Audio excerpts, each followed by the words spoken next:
Čia laida DUK. Mūsų pavadinimas šifruojasi dažniausiai užduodami klausimai. Klausimų kyla dažnai ir įvairiausiose situacijose. O mes, pasiteldami savo sričių specialistus, padėsime jums į tuos klausimus atsakyti. Šiandien laidoje – kaip apsiginti merginoms ir kaip susikrauti savaitės atostogoms skirtą turinį į mažą rankinį bagažą. Neretai vaikinam ir ne tik vaikinam, bet ir merginom iškyla klausimas, kaip jaustis saugiai vakare, tamsiu paros metu. Ypač tuomet, kai Lietuvoje labai anksti temsta ir kai kartais net 4 valandą darosi nejauku. Bet yra galimybė, kaip viso to galima išvengti ir kaip galima netgi apsiginti, jeigu tave kažkas puola, seka arba jautiesi nesaugiai. Kaip tai padaryti, mums šiandien padės išsiaiškinti Andrius ir jo kompanija. Andrius beje yra nindzė. Pirmą kartą matysiu nindzę Lietuvoje dabar. Bet jis papasakos daug ir, man atrodo, tikrai naudingų dalykų.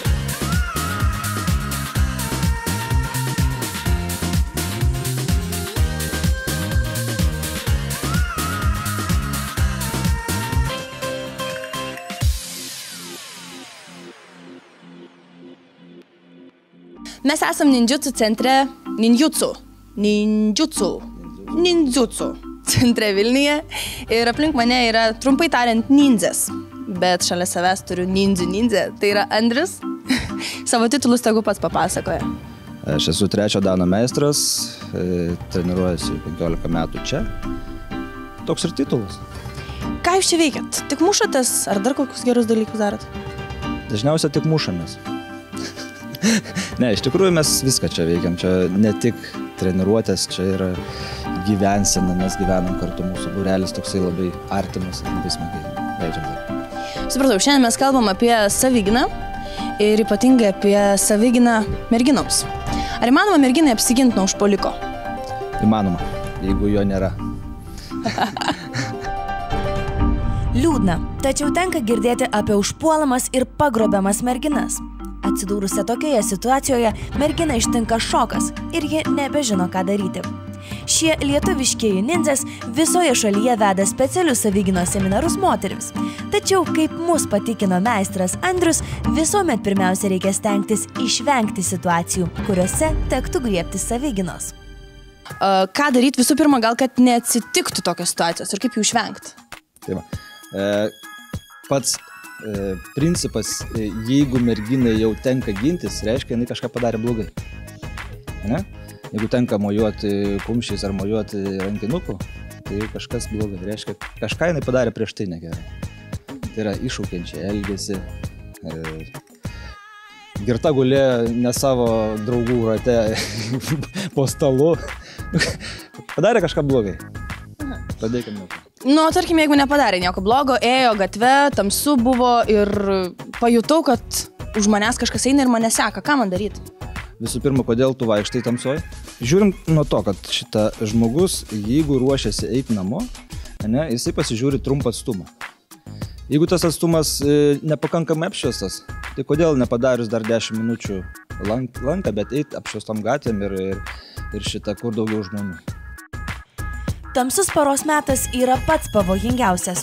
Galimybė užpulti nepastebėtam labiausiai ir vilioja visokio plauko nusikaltėlius. Nindzė Andrius patikina, kad nėra nieko baisaus ir gėdingo būti paranoiškai. Geriau bijoti kiekvieno įtartinesnio tipo, nei būnant pernelyg drąsiai prisišaukti bėdą. Ok, einu gatve, už manęs yra vyras, aš jaučiu, kad jisai mane seka. Kokie mano veiksmai, ką man reikia daryti, kad aš nesijaučiu blogai? Galbūt tai paranoiška, bet reikia pirmą pereiti į gatvės kitą pusę arba tiesiog pasislėpti už kampo ir žiūrėti, ar tikrai seka. Jeigu žmogus persekioja tave, tada reikia dėti kojas. Todėl geriausia savigyna yra bėgiko. Ok, bet kažkokie, aš taip įsivaizduoju, kažkoks judesys galima kažką rasti tokio, ar išmokti tokio, ką pirmiausia galima panaudoti, jeigu tave jau puola, tiesiai tave puola. Galima panaudoti. Parodysi man? Parodysiu. Gerai. Nes aš esu blogietis, aš atinu, čia mergaitė, žinai, tai duok šitą mobiliaką savo, viską. Tu pakeli rankas, mažai, ir va šitą ranką pro apačią įbedu prie Adomo obolio, ne? Ir išsukdama kūną startuoji. Taip? Taip, čia skausminis šokas į kaklą įbedus.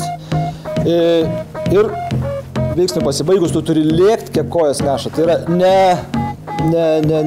nebandyti muštis toliau. Visose situacijose reikia lėkti. Gerai. Na, jau dabar? Nepataikiau!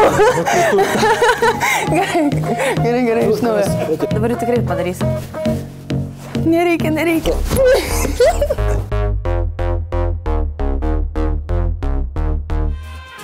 Už ko tu ėmei? Tikrai skauda. Čia skausminis šokas, ne? Vienas. Bet jeigu daryti taisyklingai, tai viskas tvarkoja. Jeigu rankos dreba, darom per nosį. Tiesus nuėjimas. Netiesus smūgdymas, o aukšti 45 laipsnių kampu. Taip. Netiesiai daug, tai ne? Bet va taip. Taip.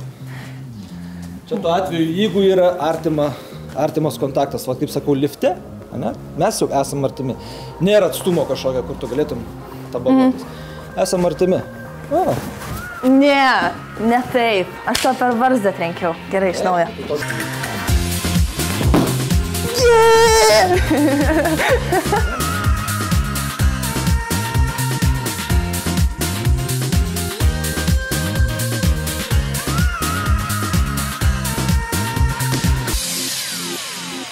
Andriau, o ką daryti, jeigu užpuolikas prieina prie merginos iš nugaros? Kokie veiksmai? Vienas iš veiksmų. Kai aš apkabinu, spaudžiu. Ji turi iškvėpinėti orą, išleidinėti turi, kad sumažėtų apimtis. Tuo pačiu sėdasi gilyn, tupėsi ir kelia rankas. Iškvėpinėja, tupėsi ir pabėga. Išlendant. Pabandom? Pabandom.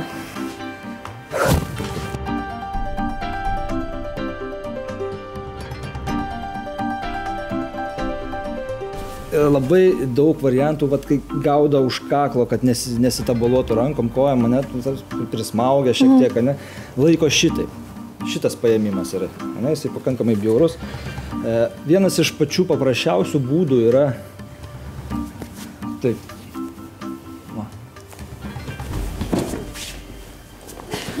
Aha, gerai. Dabar pradžiai, jeigu pasibam, aš tave laikau. Tu dabar pasiimi savo kairę ranką, per viršų, per viršų. Kur? Nepasiekia štai. O tu, Va?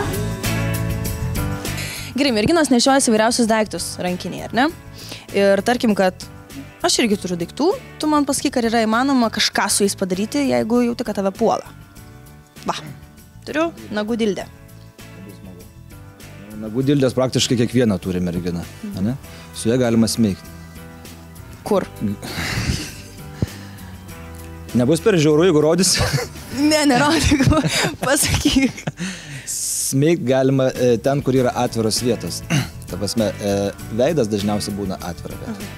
Supratau, kažkur į veidą. Reikia smaigstyti į kūną, nes ten būna dažniausia rūbai ir per rūbus nepersmeigsi su dilde.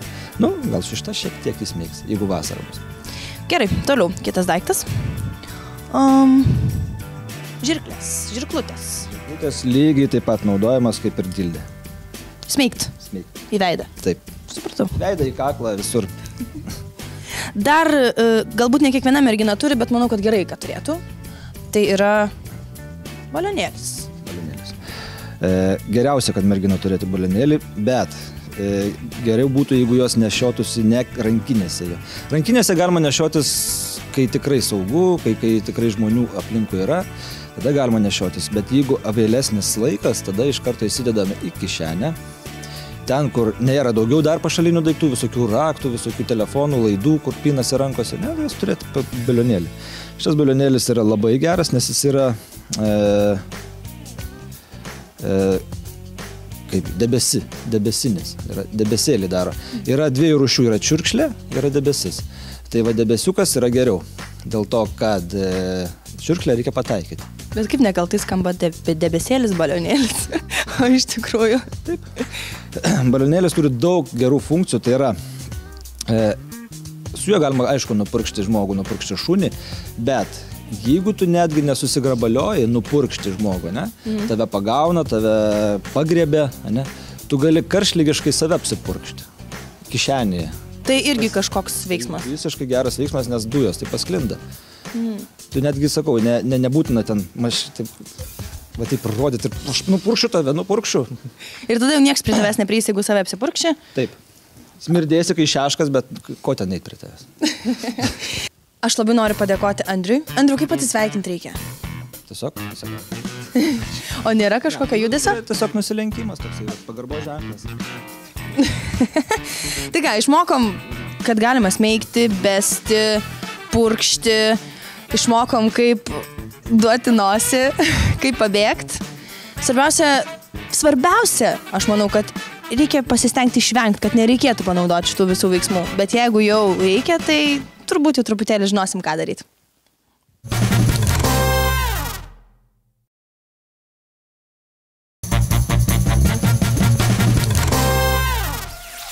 Mes išleidžiame pinigų pirkdami keliones, kurios jau yra suplanuotos, nors galime tai puikiai darytis patys.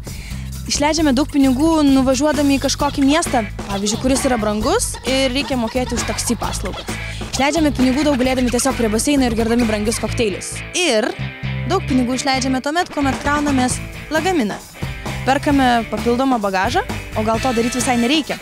O kaip sutaupyti neperkant papildomo bagažo ir viską susikraunant į rankinį? Mums pagelbės Makalius, kuris yra, kaip pats save pavadino, pigių kelionių guru.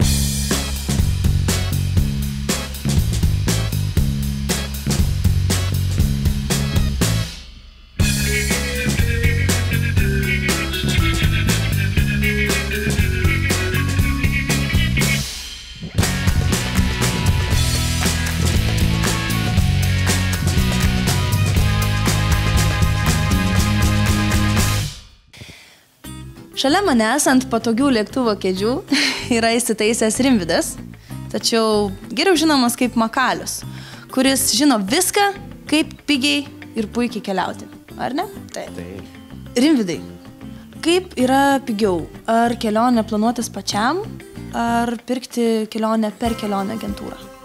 Tai jau maždaug 4 metai, kaip aš savo keliones planuojuosi pats, nesinaudoju kelionių organizatorių pagalba, nes tai dažniausiai būna brangiau, išskyrus Turkiją ir Egiptą. Todėl aš planuojuosi keliones pats pigių skrydžių pagalba, susiplanuoju, užsisakau viešbučius. Tarkim, aš nuvažiuoju į kažkokią kitą šalį ir noriu, tarkim, paragauti skanaus maisto, noriu nueiti į restoraną, noriu nuvažiuoti į vieną kitą klubą, visą tai kainuoja, taksi kainuoja, restoranai, kuriuos man pasiūlo, galbūt irgi kainuoja brangiau. Ar galima šitoje vietoje sutaupyti? Tai sutaupyti žinoma galima dėl to, kad dažniausiai mano visi draugai, kurie išskrenda atostogauti kažkur į užsienį, galvoja, taigi čia yra atostogos, taigi aš galiu sau leisti savo visokias prabangesnės pramogas, visą kitą, čia man čia vis tiek, aš jau čia tiek metų taupiau savo atostogoms pinigus ir aš dabar jos tikrai galiu išleisti, išsitaškyti ir mes atskrendam į oro uostą, ar ne, kažkur tai užsienyje. Tai visi vietiniai gyventojai, juk neima taksi, nevažiuoja iki pat viešbučio, neužsakinėja kažkokio tai specialaus pervežimo, kad grįžtų namo.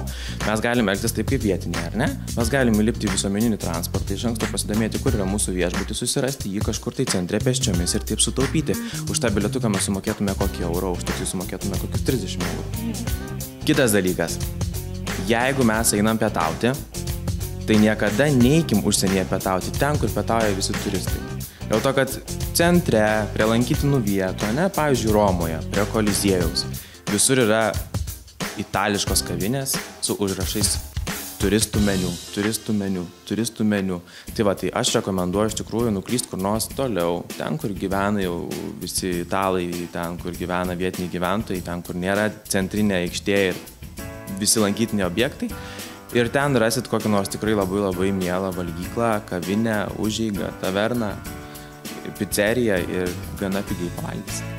norint kažką aplankyti, pamatyti, kažkokius objektus, miestus, galbūt kitus, nebūtinai būti viena mieste, kažką apvažiuoti, arba kažkokias ekskursijas pasirinkti. Ar geriau yra pirkti tai, ką man siūlo agentūra, ar galima kažkaip sutaupyti ir šitoje vietoje ir pačiam galvoti, kaip suktis? Aš manau, kad jeigu mes jau pradėjom planuotis kelionę savarankiškai patys nuo pat pradžios, tai ją turim tą planavimą ir užbaigti. Tai tarkim, ką mum imti kažkokias tai ekskursijas autobusu ar ne, mokėti pinigus, iš tai jeigu mes galim viską iš anksto susižiūrėti patys. Tarkim, jeigu mes vairuojam, aš, pavyzdžiui, nevairuoju, ne, bet jeigu aš keliauju su kuo nors vairuojančiu, tai ir nuskrendu kokią nors salą atostogauti, tai aš visada nuomojuosi automobilį ir automobilių nuomos punkte aš gaunu žemėlapį, pasiklausiu, ką man tenai galima pamatyti, kur nuvažiuoti, vis tiek tas žmogus yra vietinis gyventojas, ar ne, jis parekomenduos geriau, ką pamatyti. Tada yra įvairūs diskusijų puslapiai Lietuvoje, kur žmonės rekomenduoja atkeliavę, pavyzdžiui, ar į Maljorką, ar į Kretą, ar ten dar kur nors, ką galima pamatyti, kuo jie nusivylė, o kas labai juos sužavėjo, ar ne?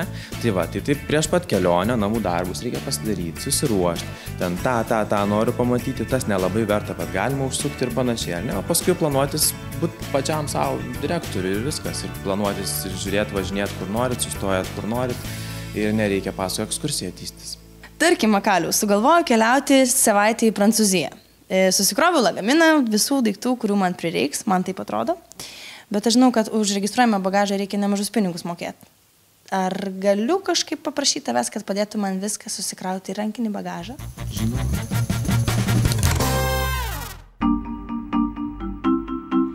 Kol nesutikau Makaliaus, netikėjau, kad net ir mergaitišką atostogų mantą galima lengvai sutalpinti į rankinį bagažą, kuris papildomai nekainuoja.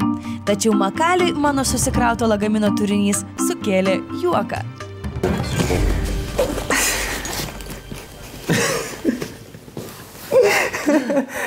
Tai blogai. Gerai, rankinis bagažas turi sverti 10 kg, nedaugiau. Šis kelionių vadovas jau svers maždaug kilogramą.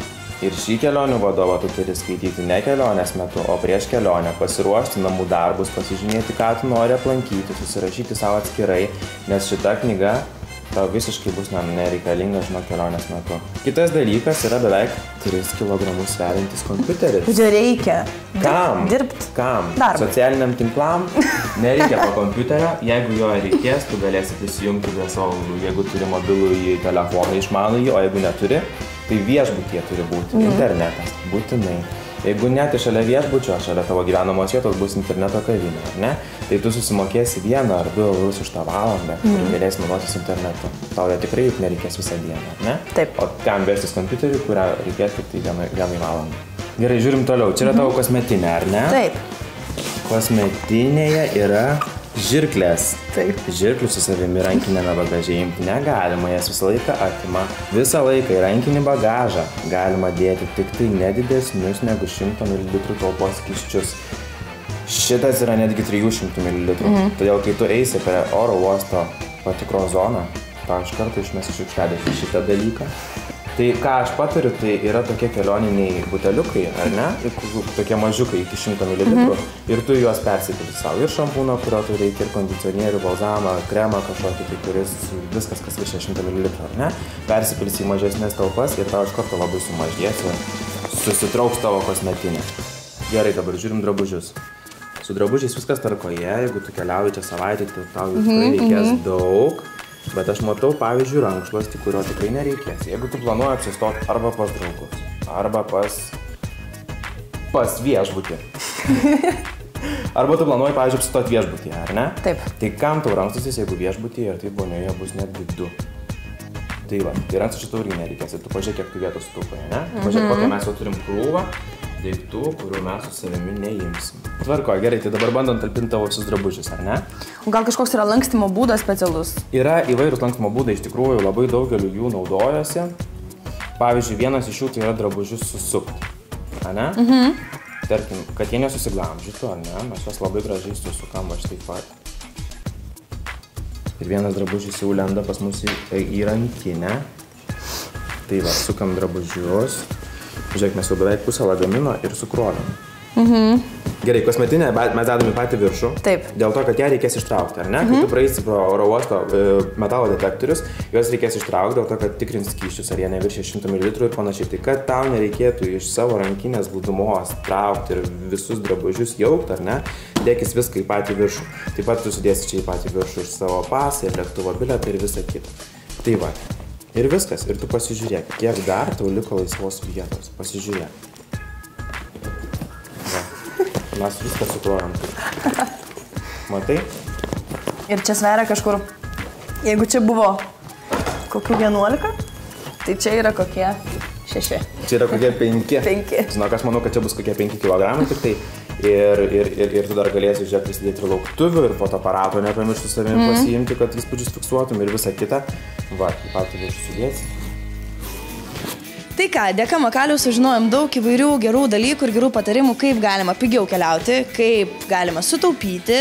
Kaip galima viešbučius užsisakinėti pačiam savarankiškai, kaip lankytinas vietas susiplanuoti ir nesiimti jokių kilogramą sveriančių kelionių vadovų ir kaip keliauti tik tai su rankiniu bagažu. Į kurį telpa viskas, ko reikia, o jis įsveria tikrai daug mažiau negu didelis lagaminas. Taip.